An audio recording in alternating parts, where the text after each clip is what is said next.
कभी अगर बनना हो तो बाज बनना, लेकिन कभी तोता मत बनना। तोता बोलता तो बहुत है, लेकिन ज़्यादा ऊंचाई तक उड़ नहीं सकता।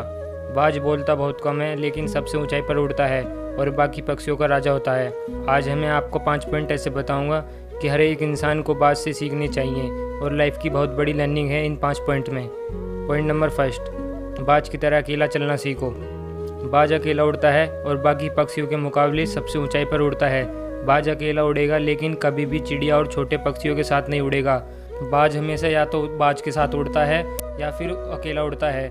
इससे हमें यह सीख मिलती है कि छोटे सोच वालों से हमेशा दूर रहें और अकेले रहो, क्योंकि यही वो समय है जब खुद को जानने का असली मौका मिलता है। पॉइंट नंबर सेकंड, बाज की तरह अपने लक्ष्य पर ध्यान दो।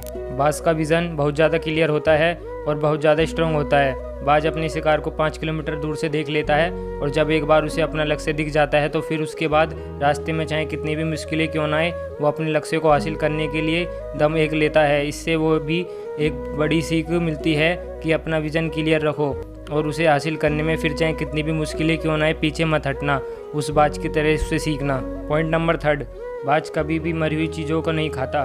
बाज कभी भी मरे हुए जानवरों को नहीं खाता, वह हमेशा जिंदा शिकार करता है और इससे हमें यह सीख मिलती है कि यह जो हमारा पास्ट है वो मर चुका है, तो अपने उसे मरे हुए थॉट्स पर ध्यान मत दो और अपने आने वाली ताज़ी फ्रेश ज़िंदगी में ध्यान लगाओ। और पास्ट की पुरानी यादें जो तुम्हें तंग करती हैं उन्हें वहीं रहने दो जहां उसकी जगह है, और तुम्हारे पास्ट की जगह है वर्तमान में अपनी जगह मत दो, क्योंकि अगर एक बार तुम्हारा पास्ट तुम्हारे प्रेजेंट में आ गया तो तुम्हारा पास्ट तुम्हें कभी तुम्हारे प्रेजेंट में नहीं रहने देगा। पास्ट में तुम्हारे साथ कितना भी बुरा क्यों ना हो, वो सब याद और थॉट्स मर चुके हैं, और उस बाज की तरह बनो कि कभी भी मरी हुई चीज़ों को नहीं खाता। पॉइंट नंबर फोर्थ, मुश्किल समय में डरो नहीं। जब आंधी तूफान आती हैं तो बाज बहुत ज़्यादा एक्साइटेड हो जाता है। जब बारिश होती है तो सारे पक्षी छिप कर बैठ जाते हैं, लेकिन बाज को बहुत मज़ा आता है। जब तेज़ हवाएं चलती हैं तो बाज उन हवाओं के सहारे और तेज़ी के ऊपर की ओर उठता है और ऊपर उड़ते उड़ते इतना ऊपर उड़ जाता है कि बादलों से भी ऊपर पहुंच जाता है। और इससे भी बहुत बड़ी सीख मिलती है कि मुसीबत में मज़ा ढूंढो। और नेपोलियन हिल ने एक बार कहा था कि हर बड़ी चुनौतियां अपने साथ में बहुत बड़ा अवसर लेकर आती हैं, तो उस बाज की तरह तुम भी अवसर को पहचानो, और जिस दिन तुम उन अवसरों को पहचान लिया तो तुम्हारी सारी मुश्किलें नीचे होंगी और तुम उन मुश्किलों के ऊपर होंगे। Point number fifth, comfort zone से बाहर निकले। बाज अपने घोंसलों से सॉफ्ट घास को हमेशा निकाल देता है ताकि बाज का जो बच्चा होता है वो उसमें कंफर्ट ना हो सके, क्योंकि अगर वो घोंसलों में कंफर्ट हो गया तो वही रहना पसंद करेगा, लेकिन बाज ऐसा कभी नहीं देता।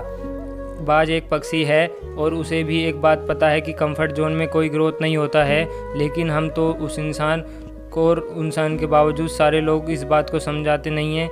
आप जितना ज़्यादा कंफर्ट जोन में रहोगे आपकी लाइफ उतनी कम टाइम में उतनी कंफर्टेबल हो जाएगी। दोस्तों, मुझे उम्मीद है कि बाज द्वारा बताई इन 5 लेसनों से आपका कुछ ना कुछ सीखने को मिला ज़रूर होगा। कमेंट करके बताइए, और वीडियो अच्छी लगी हो तो वीडियो को लाइक करना और चैनल पर नए तो चैनल को भी सब्सक्राइब करना।